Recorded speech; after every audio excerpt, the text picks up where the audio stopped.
গুলিস্তানের গোলাম শাহ মাজারের পাশে আওয়ামী লীগের ঝটিকা মিছিল থেকে স্লোগান দিয়ে গ্রেফতার হওয়া বাক প্রতিবন্ধী সাঈদ শেখ অবশেষে জামিন পেয়েছেন।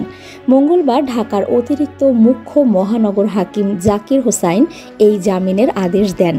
বিষয়টি রাষ্ট্রপক্ষের আইনজীবী মোহাম্মদ শামসুদ্দোহা সুমনও নিশ্চিত করেছেন।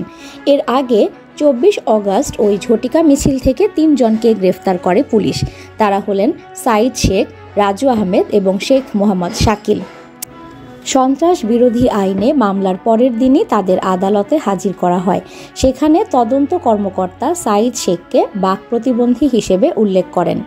আজ আদালতে সাঈদ শেখের জামিন মঞ্জুর হয়েছে। ZI খান পান্না অ্যাসোসিয়েটস এর নেতৃত্বে দাখিল করা আবেদনের ভিত্তিতেই এই জামিন মেলে।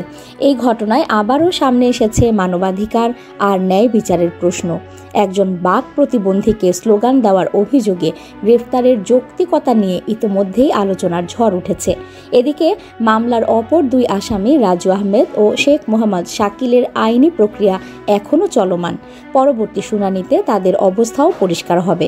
আজকের আপডেট, সাঈদ শেখ জামিনে মুক্তির সুযোগ পেলেন, তবে মামলার অগ্রগতি নিয়ে এখনও বহু প্রশ্ন রয়ে গেছে।